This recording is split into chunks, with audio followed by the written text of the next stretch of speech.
السلام علیکم ناظرین، رمضان کا یہ مبارک مہینہ ہمارے لیے اللہ کی طرف سے ایک بہت بڑا انعام ہے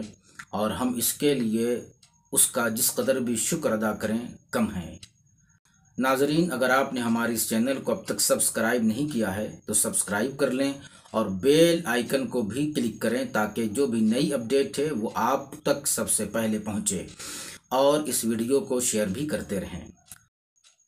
ہم بات کر رہے تھے رمضان کی رحمتوں اور برکتوں کی۔ اللہ کے بندوں کا حال یہ ہے کہ وہ قدم قدم پر گناہ کرتے ہیں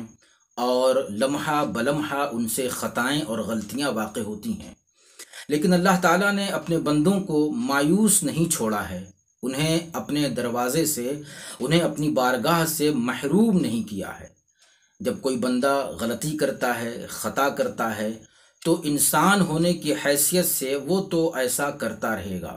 بندہ ایک انسان چھوٹے چھوٹے بہت سارے گناہ کرتے رہتا ہے، جیسا کہ حدیث کی روایتوں میں ہے کہ کلو بنی آدم خطاؤن، آدم کے تمام بیٹے خطا کرنے والے، بہت خطا کرنے والے، بہت غلطیاں کرنے والے ہیں، لیکن اللہ تعالیٰ نے انہیں محروم اور مایوس نہیں چھوڑا ہے، بلکہ اس درد کا علاج بھی پیدا کیا ہے،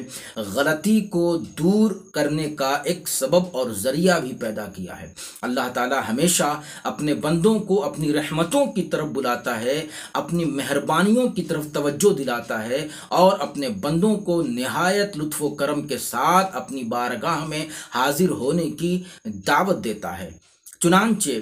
چنانچہ بندوں کا یہ جو معاملہ ہے کہ وہ گنہگار ہوتے ہیں، وہ غلطیاں کرتے ہیں، تو انہیں مایوس نہیں چھوڑا ہے، انہیں محروم نہیں چھوڑا۔ چنانچہ اللہ تعالیٰ نے اپنے بندوں کو خوشخبری سنائی ہے اور انہیں بشارت دی ہے، جیسا کہ اللہ کے رسول صلی اللہ تعالیٰ علیہ وسلم کی ایک حدیث ہے کہ آپ نے فرمایا من صام رمضان ایمانا واحتسابا غفر له ما تقدم من ذنبه ومن قام لیلۃ القدر ایمانا واحتسابا غفر له ما تقدم من ذنبه۔ اس حدیث کا مفہوم یہ ہے کہ جس نے رمضان کا روزہ یقین اور ثواب کی امید کے ساتھ رکھا تو اس کے پچھلے تمام گناہ معاف کر دیے جاتے ہیں، اور جس نے شب قدر میں یقین اور ثواب کی امید کے ساتھ قیام کیا اور نفل عبادتیں پڑھیں تو اس کے پچھلے گناہ معاف کر دیے جاتے ہیں۔ تو یہ اللہ تعالیٰ کی طرف سے کتنی بڑی خوشخبری ہے اور کتنا بڑا انعام ہے کہ انسان کی پچھلی زندگی چاہے کتنے ہی گناہوں میں گزری ہو، چاہے کتنی ہی خطاؤں میں گزری ہو، لیکن اللہ تعالیٰ نے یہ رمضان کا مہینہ انعام کے طور پہ بخش دیا ہے کہ صرف 2 کام کرنے ہیں۔ اگر اپنے آپ کو نجات دلانا ہے، اپنے گناہوں سے پیچھا چھڑانا ہے اور اپنے آپ کو پاک صاف کرنا ہے تو صرف 2 کام کرنے ہیں کہ رمضان کا روزہ رکھنا ہے اور لیلۃ القدر میں قیام کرنا ہے، شب قدر میں قیام کرنا ہے، نفل عبادت پڑھنی ہے، یعنی شب قدر کو عبادتوں کے ساتھ گزارنا ہے، اللہ کے ذکر کے ساتھ گزارنا ہے، خصوصی طور پہ اس میں قیام اللیل کیا جائے، یا جو تراویح اس میں ادا کی جاتی ہے وہ بھی قیام اللیل میں آتی ہے۔ لیکن مسلمانوں کا عجب حال ہے کہ ان کے یہاں ختم تراویح کا ایک نظریہ چل پڑا ہے، اور ختم تراویح کا مطلب وہ یہ سمجھتے ہیں کہ جب ختم تراویح ہو جائے تو تراویح سے چھٹی مل جاتی ہے، تراویح سے چھٹکارا مل جاتا ہے، حالانکہ یہ تو اللہ تعالیٰ نے اپنے بندوں کے لیے بڑا موقع دیا تھا، بڑا موقع عنایت کیا تھا کہ وہ